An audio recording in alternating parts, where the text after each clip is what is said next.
It's a well-known saying that a lie can travel halfway around the world while the truth is putting its boots on. So it's amusingly fitting that the quote itself is so often attributed to the wrong person, and with its wording so different from the earliest recorded variation and assumed origin. The tension between truth and myth is central to Peter S. Beagle's 1968 novel, The Last Unicorn, and the subsequent animated adaptation in 1982. But while the evolution of unicorn mythology mirrors the distortion of Swift's words, for Beagle, the distinction between fact and falsehoods isn't so simple.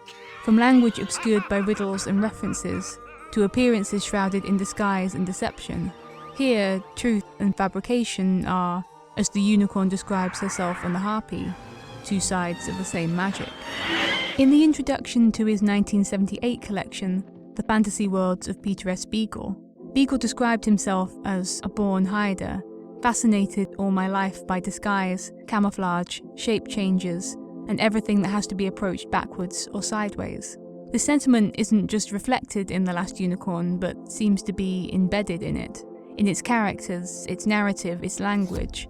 When the character Molly Grew asks the enigmatic cat, "Why won't you help me? Why must you always speak in riddles?" It's a question that could apply to the book itself. The Last Unicorn is a novel endlessly shifting between truth and illusion, as, in addition to being a fantasy story, it's also a story about stories and fantasies, a fairy tale about fairy tales. And while both Schmendrick the magician and Prince Lear comment on the fictions of their own stories, unravelling their own narratives as they unfold, it's the outlaw Captain Cully who directly articulates the fluidity of this fiction, its waxing and waning between truth and tale, saying, "One always hopes, of course, even now, to be collected, to be verified, annotated, to have variant versions, even to have one's authenticity doubted." And of course, this is the very state in which the unicorn finds herself, unrecognised, overshadowed by her own mythology. But it's a state that drifts between truth and fantasy, neither entirely one nor the other. The unicorn is said to be real, even more real than the other characters, but Beagle simultaneously undercuts this position in referring to the rhinoceros as where this whole silly myth got started. And the animated adaptation draws a similar visual parallel with narwhals, whose horns are documented to have been mistaken for those of unicorns. Cully equally lives in the shadow of Robin Hood, and even though he claims Robin Hood is a myth, a lie, he's just as much a lie himself, fabricating hyperbolic stories about his adventures that bear little resemblance to reality.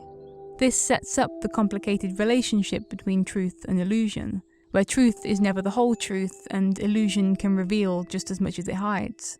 It's a tension that exists in the very language of the novel. Of course, literature is a medium in which, whether through simile or metaphor, any one thing is almost always also something else. But the duality in the writing of The Last Unicorn is more specific than that, in a way that often feels closer to poetry than prose, not in its formal style, but in its indirect use of words. Reflecting on the nature of poetry and prose, writer Joyce Carol Oates determined that prose, it might be speculated, is discourse, poetry ellipses. Prose is spoken aloud, poetry overheard. The one is presumably articulate and social, a shared language, the voice of communication. The other is private, elusive, teasing, sly, a kind of witchcraft unfathomable to ordinary minds.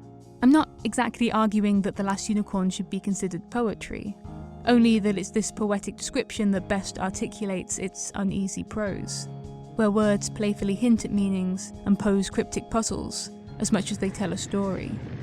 Oates derived these distinctions in relation to the poetry of Emily Dickinson, whose work frequently explored the nature of truth and our approach to it. And it's one of Dickinson's poems that I think best summarises the linguistic ethos of The Last Unicorn. Tell all the truth, but tell it slant. But what advantage is there in secrecy, in telling it slant? Dickinson seems here to regard truth as process, as something to be worked through, something gradual, to be approached in circuit, or, as Beagle put it, backwards or sideways.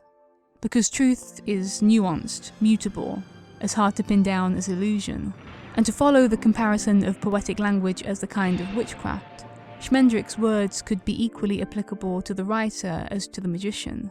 Only to a magician is the world forever fluid, infinitely mutable, and eternally new. Only he knows the secret of change.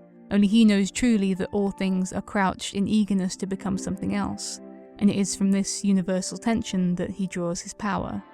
And then there are also moments where even truth and fantasy seem to become entirely interchangeable.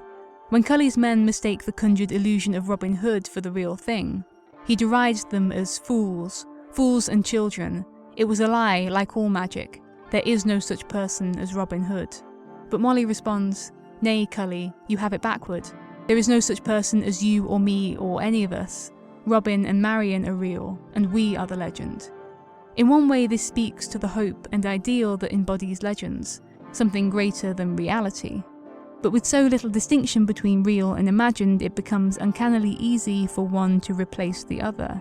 Fiction might seem as though it could envelop reality, devour it and supplant it, if given a chance. While present in the apparition of Robin Hood, this unease is felt much more intensely with the unicorn's transformation into a mortal body, as this new human form begins to take over. Now I am two, myself and this other that you call my lady, for she is here as truly as I am now, though once she was only a veil over me. If she has no power to heal or to quiet, still she has another magic. The idea of losing your identity to a false appearance is a recurring one, and it appears again in the Midnight Carnival, creatures of night brought to light. But these mythical beasts are really nothing more than enchanted illusions born from ordinary animals. The satyr is just a chimp, the Midgard serpent a snake, and the manticore a lion. The mythical figures loomed hugely over the captives of the Midnight Carnival, and yet they were joined to them, stormy dreams sprung from a grain of truth. The real animals faded steadily before the marvellous phantoms, until they were only shadows themselves, making even the real seem unreal, questionable. One of Cully's men asserts that eyes are easy to deceive, and cheats by nature. So easy to deceive, in fact, that humans will take a real unicorn for a horse. Because in Beagle's story, humans can't see unicorns, and their eyes aren't deceived by magic or disguise, only by themselves.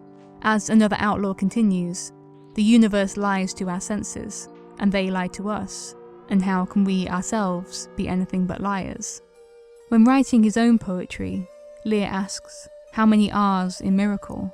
To which Mendrick replies, 2, it has the same root as mirror, which is false. Even in the text of the novel, miracle is written with only 1 R. But while this exchange might lack technical accuracy, it provides its own truth, the connection between miracle and a mirror image, an illusion based on reality, sprung from a grain of truth. The unicorn, as a symbol, exists in its retelling, bound to reality by the knowledge that its image derives from that reality. So, to return to the question, why must you always speak in riddles? The cat simply answers that, I am a cat, and no cat anywhere ever gave anyone a straight answer. And the same is perhaps true of writers, certainly at least of poets. But I think Beagle's riddles are ultimately concerned with honesty. To speak simply would be to assume simplicity. To deny anything its inherent complexity. To speak in riddles, to tell it slant. Like slant rhymes in poetry that use similar but not identical sound. Acknowledges that things often won't quite fit neatly into place. Joyce Carol Oates interpreted that truth, in Dickinson's poem, is too much for mankind to bear head on. Like the Medusa, it can be glimpsed only indirectly. But I don't think this is because the truth is so overwhelming, just that it's so elusive. Like the Midgard serpent wrapped around the earth, or the lightning of Dickinson's poem, you can't see it all at once. It's something to be worked through, a process. As Dickinson concludes, the truth must dazzle gradually, or every man be blind.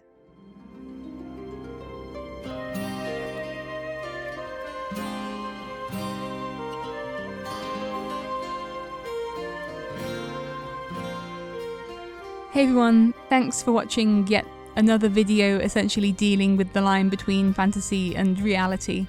I feel like if I acknowledge my obsession with this idea here, then at least I'm kind of self-aware. Thanks again for watching, and I hope I'll see you next time.